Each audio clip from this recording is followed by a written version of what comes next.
नमस्कार दोस्तों, स्वागत करता हूं मैं आप सभी का आज के इस धमाकेदार वीडियो में, जो कि होने वाला है अभी रिसेंटली में हुए सबसे बड़े एंटिसिपेटेड क्लैश के बारे में। जी हाँ, इंडिया और पाकिस्तान का मैच फाइनली बहुत सारे हिकअप्स के बाद कंप्लीट हो चुका है। तो आज इसी मैच को, जिसको हम लोग बहुत ही हाईली एंटिसिपेटेड, बिल्कुल ही फियर्स इनकाउंटर होने वाला है, इसको लेकर के टैग कर रहे थे। आखिर क्या रहा इस मैच का हाल? हम लोग उस बारे में डिस्कस करेंगे। तो दोस्तों, जैसा कि सोचा गया था बिल्कुल ही वैसा हुआ।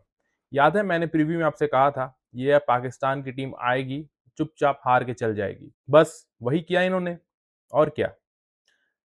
जो हमने सोचा था, कोलंबो का ये बड़ा ग्राउंड है, यहाँ पर थोड़ा-सा स्पिन होगा, थोड़ा-सा ग्रिप होगा, टर्न होगा, खेलना मुश्किल रहेगा। टॉस जीतो, पहले बैटिंग करो और 160 से 170 रन के करीब में रन लगाओ। बस उसके बाद में अपने बॉलर्स से मिल करके डिफेंड कर लो। और तो और पाकिस्तान को ये करने का बहुत ही अच्छा मौका भी मिला। टॉस भी वो लोग जीत गए।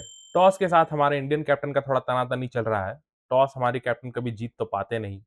खैर कोई बात नहीं। पाकिस्तान ने टॉस जीता। अब यहाँ से प्लान सिंपल था।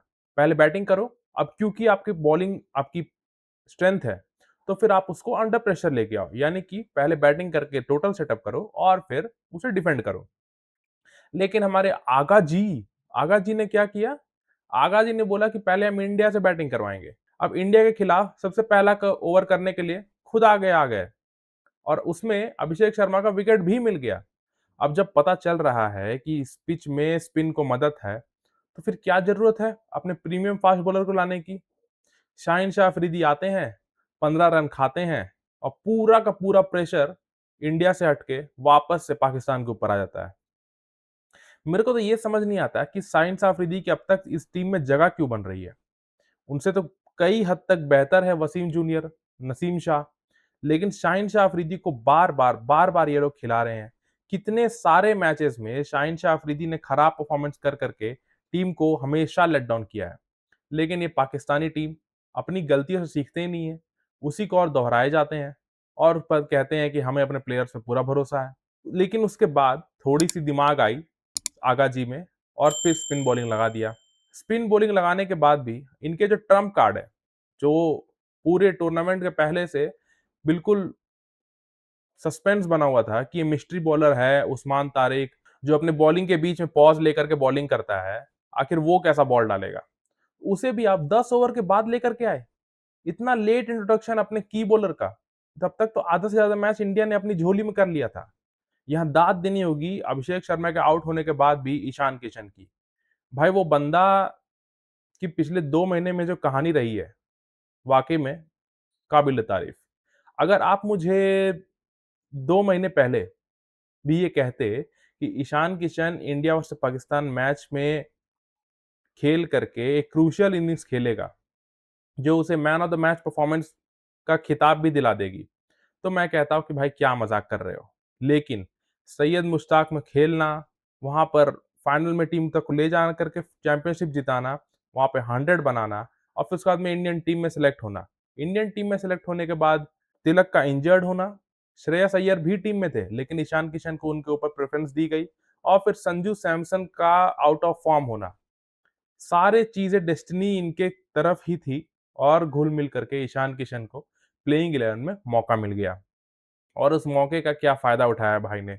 रन्स पे रन्स पे रन्स लगाए जा रहे हैं। इस वर्ल्ड कप में अब तक Ishan Kishan second highest run scorer बन चुके हैं। उनसे ऊपर सिर्फ सिमरन हेटमायर है और वो भी मेरे ख्याल से जल्द ही पीछे हो जाएँगे। ईशान किशन इस वर्ल्ड कप के लिए इंडिया के की फैक्टर बनने के रहने वाले हैं। अगर इस वर्ल्ड कप में इंडिया अच्छा करेगी, जो कि वो करेगी ही, उसके लिए ईशान किशन बहुत इंपॉर्टेंट रोल प्ले करने वाले हैं। लेकिन जो कुछ मैंने सोचा था बिल्कुल जैसा सोचा वैसा ही हुआ। बस एक चीज़ मेरे से गलती हो गई और वो थी कि ये मैच शायद कहीं फँस सकता है। इंडियन टीम ने पहले बैटिंग करते हुए 175 बना दिया, जो इस पिच पर पाकिस्तान जैसी टीम के लिए ज मतलब पार स्कोर से भी 20-25 रन ज़्यादा ही था। वो 140 से 150 भी चेज़ नहीं कर पाते और चेज़ करेंगे भी कैसे? स्किल नहीं है ना। आप सिर्फ प्लेयर्स बाय प्लेयर को कंपेयर करते हो।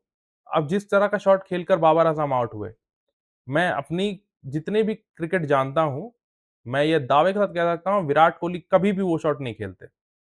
ये बिल्कुल सिमिलर सिचुएशन थी 2022 में मेलबर्न में। इंडिया भी 34 पे 4 था और वही सेम सेम जगह पर सेम स्टेज पर आ गई थी पाकिस्तान भी आज। पाकिस्तान का एक टाइम पे स्कोर था 35 पे 4। वहां से एक प्लेयर को खड़ा रहना था और मैच को डीप लेके जाना था, लेकिन कैसे ले जाएंगे? स्किल ही नहीं है ना। एक चीज होता है प्लान बनाना, एक चीज होता है प्लान को एग्जीक्यूट करना, और एग्जीक्यूट करने के लिए क्या चाहिए आपको? स्किल। इस पूरे के पूरे स्क्वाड में पाकिस्तान की, मैं आपको दावे के साथ कह सकता हूं, आप एक प्लेयर का नाम नीचे कमेंट बॉक्स में लिख के बताओ जो स्किलफुली क्रिकेट खेलता हो। जीरो। एक भी नाम नहीं ले पाओगे आप। बस होना क्या था, इंडिया ने पाकिस्तान को 61 रन से हराया। मतलब 61 रन आप टी20 में आप तब तो फॉलो ऑन दे सकते थे। 3-4 बैट्समैन पाकिस्तान के और बैटिंग कर सकते थे, इतना रन था। आज तक इंडिया पाकिस्तान का मैच इतना भी वन साइडेड कभी नहीं रहा। इससे पहले भी जो एनकाउंटर्स हुए हैं उसमें भी क्लोज मार्जिन से ही इंडियन टीम जीती है। लेकिन अभी देख लो आप, 61 रन टी20 मैच में बिल्कुल फॉलो ऑन के बराबर। और ये बात कमेंट्री में भी की गई कि ये प्लेयर्स डर गए। 175 रन चेज होना है तो उसके लिए आपको अच्छा स्टार्ट मिलना जरूरी है। अब अच्छा स्टार्ट मिलेगा कैसे? फर्स्ट इनिंग्स में पाकिस्तान के प्लेयर्स ने देख लिया कि हमारे प्लेयर तो बॉल घुमा रहे हैं, तो इनके स्पिनर्स भी बॉल घुमाएंगे और स्पिनर्स को रन बनाना मुश्किल होगा। इसके लिए चलो फास्ट बॉलर के अगेंस्ट रिस्क लेते हैं। 2 ओवर के अंदर 3 विकेट गिर गए इनके। ये क्या चेस करेंगे कोई स्कोर? अब देखिए मैच तो वैसे, हाँ, इंडियन टीम के लिए इस मैच से क्या लर्निंग रही होगी कि अब तो कोई राइवलरी सच में नहीं रही। वाकई में जो ये राइवलरी राइवलरी का खौफ करते हैं, वो राइवलरी तो बिल्कुल भी नहीं रही। हाँ, इस बारे में मैं आपको और थोड़ा बताऊंगा थोड़ी देर बाद। पहले इस मैच पे फोकस कर लेते हैं। हाँ, हार्दिक पांड्या के शॉट से थोड़ा-सा डिसअपॉइंटेड हूँ, जिस तरह वो आउट हो गए। पहली ही बॉल पर आपको आकर के इस तरह बैट नहीं चलाना चाहिए था। लेकिन जब भी इंडिया और पाकिस्तान का मैच होता है, आप हार्दिक को गेम से बाहर बिल्कुल भी नहीं रख सकते। बैट से परफॉर्मेंस नहीं आया, कोई बात नहीं। बॉल से आके पहले ही ओवर में डॉक्यूमेंट्री वाले को आउट कर दिया। क्या कहा था उस फरहान ने? इस बार भी बुमराह को शॉट मारेंगे, बुमराह के खिलाफ छक्के लगाएँगे और इस बार 32 घंटे की डॉक्यूमेंट्री बननी है। भाई, बुमराह के खिलाफ खेलने का मौका ही नहीं मिला। हार्दिक ने ही घर भेज दिया उनके वापस।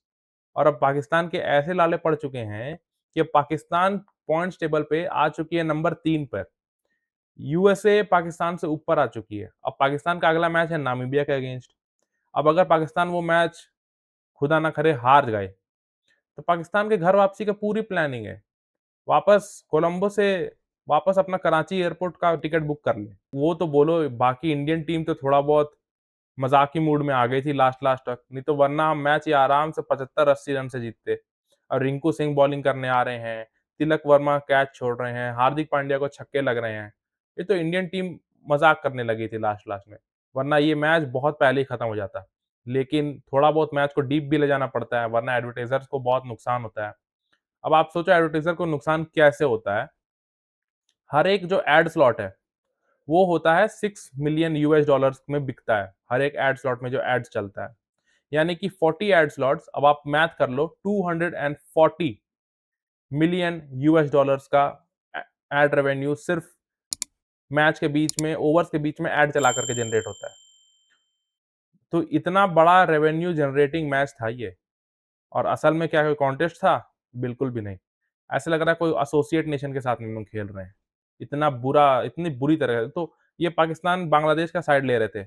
मैं कह रहा हूँ बांग्लादेश 114 रन जो पाकिस्तान बनाई है ना, उससे ज़्यादा रन बांग्लादेश की टीम बना के जाती।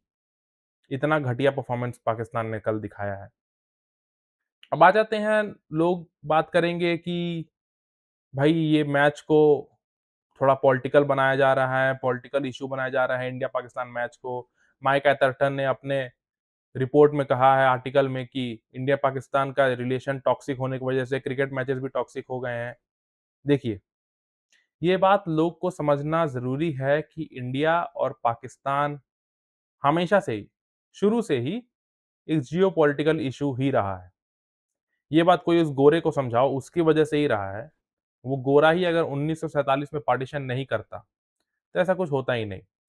लेकिन ये हमेशा से इंडिया और पाकिस्तान का जो भी क्लैश होने वाला है, किसी भी फील्ड में, वो हमेशा से ही एक जियोपॉलिटिकल इश्यू बनकर ही निकलेगा। अब हमारे पड़ोसी पाकिस्तान ही नहीं, हमारे पड़ोसी श्रीलंका भी हैं, हमारे पड़ोसी बांग्लादेश भी हैं, नेपाल भी हैं, लेकिन हम कभी उनके बारे में ऐसा कहते हैं? नहीं कहते। क्यों? इंडिया और पाकिस्तान को लेकर के हमेशा कुछ ना कुछ, अगर बॉर्डर पे भी अगर कुछ होता है, वो चीज़ हर एक एस्पेक्ट में रिफ्लेक्ट करेगी ही करेगी। अभी कुछ दिन पहले की बात है, पुलवामा अटैक का एनिवर्सरी था, अभी कुछ दिन पहले की बात है। अब चाहे आप पुलवामा अटैक ले लो या फिर मुंबई का अटैक 26/11 वाला अटैक ले लो या फिर आप पार्लियामेंट अटैक ले लो। जब जब पाकिस्तान कुछ ना कुछ करता है, वो घूम करके हर एक फील्ड में रिफ्लेक्ट करेगा ही करेगा। अब ऑस्ट्रेलियन ओपन में जो हुआ, जो यूक्रेन की टेनिस स्टार थी, वो रशिया की टेनिस स्टार के साथ में हाथ मिलाने से उन्होंने मना कर दिया। वहाँ पर तो उन्होंने को लोग ने सवाल नहीं उठाया। क्यों? क्योंकि both countries are at war. इसलिए अगर इंडिया और पाकिस्तान में भी हैंडशेक नहीं हो रहा है, तो मैं बिल्कुल अपने टीम के साथ हूँ। हैंडशेक नहीं हो रहा है, इट्स ओके। जिसको अगर ये ठीक नहीं लग रहा है, मत देखो। टीवी बंद कर दो और रिएक्ट मत करो। क्योंकि अगर आप इसमें स्पोर्ट्समैनशिप को लेकर के आओगे, तो स्पोर्ट्समैनशिप से अब ये बहुत ऊपर मैटर उठ चुका है। तो आप ये एक्सपेक्ट ना करें कि मैच के बाद में अब हैंडशेक होगा या फिर टॉस के टाइम हैंडशेक होगा। इंडिया पाकिस्तान भाई-भाई बन के नहीं रह सकते। बाद बाकी इंडियन टीम सुपर 8 के लिए क्वालीफाई कर चुकी है। बहुत-बहुत कांग्रेचुलेशन, सेकंड टीम बन चुकी है इंडियन टीम वेस्ट इंडीज के बाद में। कमिंग जो मुकाबला है श्रीलंका और ऑस्ट्रेलिया के बीच। अब ऑस्ट्रेलिया क्योंकि जिम्बाब्वे से हार चुकी है, मात्र 2 पॉइंट पर बैठी हुई है। मिचेल मार्श बाहर हो चुके हैं, उनकी जगह में स्टीव स्मिथ को एज़ अ रिप्लेसमेंट बुला लिया गया है और उनका मैच श्रीलंका के साथ है, श्रीलंका के ही ग्राउंड में, जहाँ पर श्रीलंका को हराना मुश्किल होता है। अगर ऑस्ट्रेलिया वो मैच हार जाए, तो हो सकता है श्रीलंका और ज़िम्बाब्वे उस टीम ग्रुप से क्वालीफाई कर जाए। लोग वैसे बोल रहे थे Afghanistan, New Zealand, south Africa group D group of death है। यहाँ पर ऑस्ट्रेलिया का कहीं डेथ ना हो जाए ग्रुप बी में। ऑस्ट्रेलियन टीम वापस मेलबर्न का टिकट बुक कराने के लिए रेडी रह सकती है, अगर वो इस मुकाबले में अच्छा ना खेले श्रीलंका के अगेंस्ट। लेकिन अब हम सबको पता है ऑस्ट्रेलियन टीम क्या माद्दा रखती है, क्या उनके अंदर में पावर्स हैं। ऑस्ट्रेलियन टीम नॉकआउट टूर्नामेंट्स में, आईसीसी टूर्नामेंट्स में कितना स्ट्रॉन्ग परफॉर्म करती है, हम सबको उस बारे में पता है। तो ऑस्ट्रेलिया को ही मैं ऑब्वियसली बैक करूँगा, लेकिन चांसेस हैं कि श्रीलंका यहाँ पर ऑस्ट्रेलिया को पटकनी दे दे। बहरहाल, अब तक वर्ल्ड कप बहुत ही धमाकेदार रहा है, एसोसिएट नेशंस ने बहुत अच्छा परफॉर्म किया है। हमने उलटफेर भी देख लिया जब ज़िम्बाब्वे ने ऑस्ट्रेलिया को हराया और अपनी इंडियन टीम के लिए सब कुछ अब तक स्मूथ सेलिंग ही रहा है।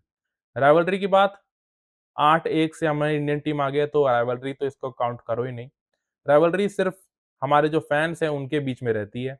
बाकी एज़ प्लेयर्स इंडियन टीम भी जानती है, पाकिस्तान टीम भी जानती है कि दोनों के बीच में कोई कंपैरिज़न हो ही नहीं सकता। बाकी आपको ये वीडियो कैसा लगा और इंडिया पाकिस्तान मैच के बारे में आपकी क्या राय है? नीचे कमेंट में ज़रूर बताओ। वीडियो पसंद आया तो लाइक करो, चैनल को सब्सक्राइब करो। तब तक के लिए अलविदा।